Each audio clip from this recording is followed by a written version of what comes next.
إلهي عبدك العاصي أتاك مكرا بالذنوب قد دعاك.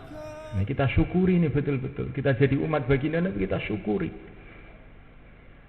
Bagaimana mensyukurinya? Kita banyak sholawat kepada beliau, hidupkan sunnah-sunnah beliau, meneruskan perjuangan beliau, mencintai umat beliau, menjaga umat beliau. Ini bagian dari syukur kita menjadi umat baginda Muhammad sallallahu alaihi wasallam. Masya Allah. Ya. Sehingga sampai ada seorang ulama itu yang mungkin agak berlebih-lebihan. Karena baginda Nabi ini sumber dari segala nikmat yang Allah berikan kepada kita ini, sehingga malam Maulid Nabi itu lebih tinggi dari malam Lailatul Qadar katanya. Maka ini orang-orang Saudi kebakaran jenggot, ada orang begini ini. Loh, bagaimana ini? Malam Maulid lebih utama dari malam Lailatul Qadar. Ini bid'ah geden-gedenan ini. Ini katanya orang-orang yang suka marhabanan itu. Ini bukan bid'ah geden-gedenan. Ini nyata betul. Karena seumpama tidak ada kelahiran baginda Nabi, tidak ada Lailatul Qadar. Lailatul Qadar itu hasil maulid ini. Oh, no ewe alasane. Yo pancen wong itu duwe alasan kok, Kang. Ya. Adapun orang itu menerima atau tidak, pokoknya saya sudah punya hujah. Ya, gitu. Masalah tidak menerima itu engko dhisik. Ya. Jadi senamalakan Allah Subhanahu wa taala. Maka kita syukuri nikmat ini. Kita muliakan nikmat ini semulaikan Allah taala dengan menghidupkan sunnahnya, meneruskan perjuangannya. Kemudian yang ketiga semulaikan Allah taala yang perlu kita syukuri lagi dan lagi. Kita dikasih taufik oleh Allah Subhanahu wa taala, anak-anak kita ini sekarang sedang belajar, sedang usaha untuk menerima warisan-warisan dari yang mulia baginda Muhammad SAW. Ini cari warisan baginda Nabi di pesantren ini dengan segala macam usahanya. Jadi baginda Nabi ini telah mengumpulkan seluruh kebaikan. Seluruh kebaikan telah Allah berikan kepada yang mulia baginda Muhammad SAW. Kemudian baginda Nabi ini telah mewariskan kebaikan-kebaikan ini pada para sahabatnya. Enggak ada orang yang seperti baginda Nabi, enggak ada, dibagi-bagi warisannya. Abu Bakar As-Siddiq radhiyallahu ta'ala anhu ini menerima warisan siddiqiyah. Iman yang begitu kokoh, yang begitu kuat. Sehingga kalau imannya ditimbang dengan imannya seluruh umat, imannya Sayyidina Abu Bakar As-Siddiq radhiyallahu ta'ala anhu lebih tinggi, lebih kuat lagi, lebih berat lagi. Sayyidina Umar radhiyallahu ta'ala anhu dapat bagian kepemimpinan.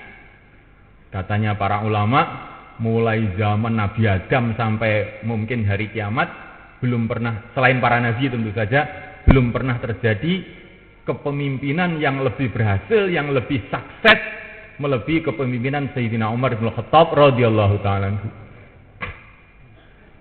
Sayyidina Utsman bin Affan radhiyallahu anhu mewarisi kedermawanan dan kelembutan baginda Nabi sallallahu alaihi wasallam. Masya Allah, beliau ini orangnya lembut, sangat lembut, dermawan, sangat dermawan. Sedekah itu bukan dihitung-hitung kayak kita. Sedekah itu 100 unta, 1000 unta, uang sak karung.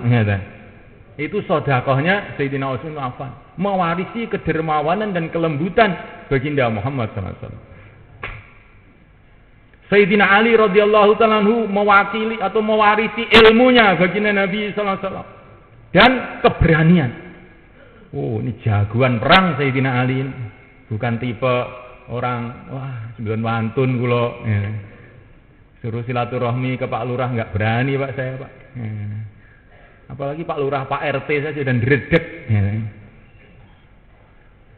Nah, mulaikan Allah Subhanahu wa taala, ini Sayyidina Ali bin Abi Thalib mewarisi keilmuan Nabi alaihi salatu wasallam. Ana madinatul ilm wa aliyun babuhu. Ini hadis ini hasan.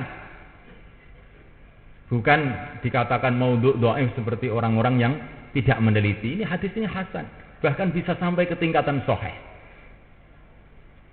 Bahwa saya ini adalah kotanya ilmu kata Nabi dan Ali adalah pintunya. Masya Allah.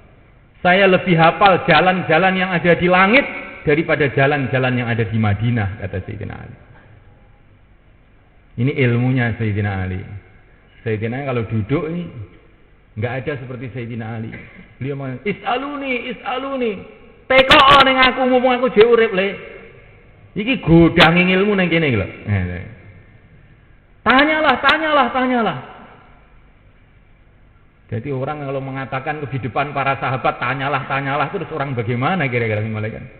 Kayak apa keilmuannya Sayyidina Ali radhiyallahu taala? Sahabat-sahabat mewarisi macam-macam. Ini Khalid bin Walid mewarisi strategi perangnya Rasulullah SAW. Oh, kalau perang ini nggak pernah ada ceritanya kalah. Ya. Mesti menang. Ini Sayyidina Khalid bin Walid radhiyallahu taala. Sayyidina Sa'ad bin Waqqas radhiyallahu taala mewarisi kekuatan doanya Rasulullah SAW. Sa'ad bin Waqqas ini doanya luar biasa. Orang buta tiup langsung melek. Orang buta tiup langsung melek sudah. Ini doanya Sayyidina Sa'ad bin Waqqas radhiyallahu taala.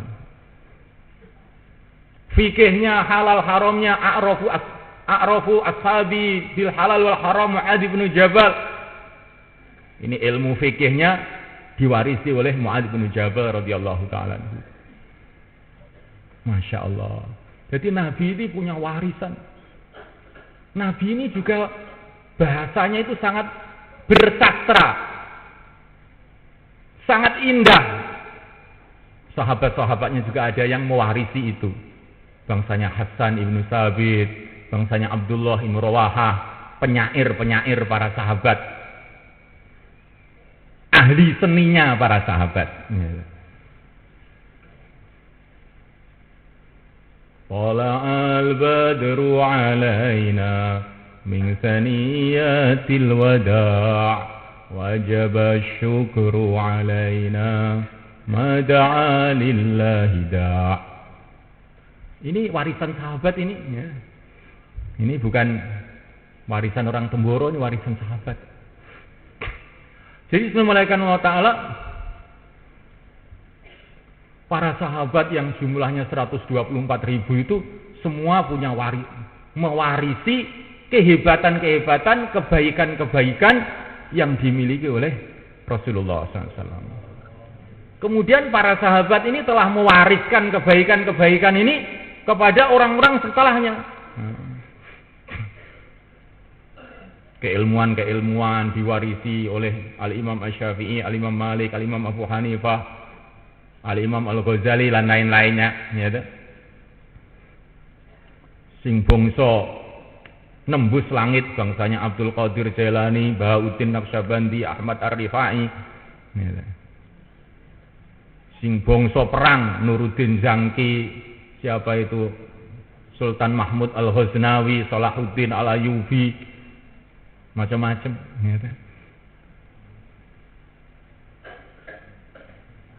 Jadi semulaikan Allah Ta'ala, para sahabat telah mewariskan kebaikan-kebaikan ini kepada orang-orang sekitar setelahnya.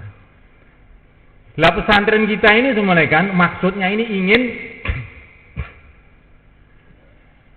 cari bagian warisan-warisan yang sekarang berceceran di seluruh dunia itu.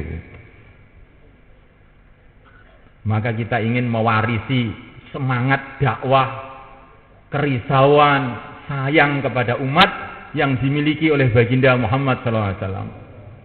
Semalam-malam suntuk ummati, menangisi umatnya. Dan ini ternyata setelah kita teliti di seluruh dunia ini, tempat-tempat yang banyak mewarisi dakwahnya Nabi, semangat dakwahnya, sayangnya pada umat, kerisauan kepada umat. Ini adalah di India, di Pakistan, di Bangladesh. Maka kita ingin ambil warisan dari sana. Ingin ambil warisan dari sana. Kita kirim juga orang-orang untuk belajar ke sana.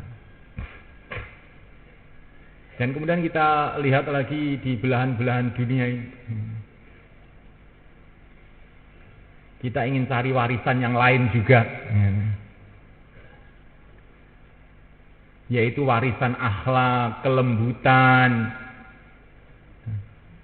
marhabanan. Yang kita lihat ini warisannya ada di negeri Yaman sana. Al-imanu yamani. Iman itu adanya di Yaman kata Nabi.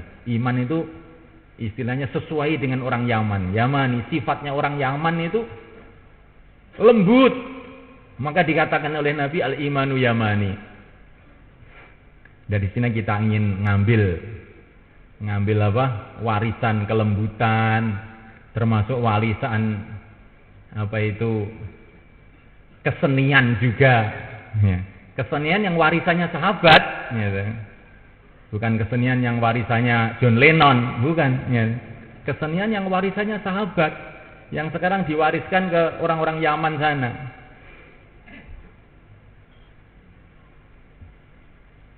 Ada orang tanya, kenapa marhaban berdiri? Ya dah. Ada yang tanya begitu. Mungkin ada wali murid yang agak aneh ini, berdiri untuk apa? Saya jawab ngenaan, memang sudah capek duduk berdiri toh. Wis gak katik dalil-dalilan wis. Ayo, siapa yang bisa ngengkel kalau gitu? Kan sudah capek. Ini dalil yang paling kuat ini.